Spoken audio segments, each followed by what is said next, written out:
Before you begin, remove 7 of the rubber inserts, the stand bottom cover, and the heatsink. Removal. Remove the 2 P1 Phillips head screws that secure the GPU to the motherboard, in the order indicated on the stencils.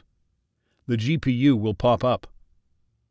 Grasp the edges of the GPU and pull gently to remove it. Replacement. Align the notch in the GPU with the key in the GPU socket on the motherboard. Keep the GPU at a 30-degree angle and gently insert into its socket. While holding down the GPU, replace the 2 P1 Phillips head screws in the order indicated by the stencils to secure it to the motherboard.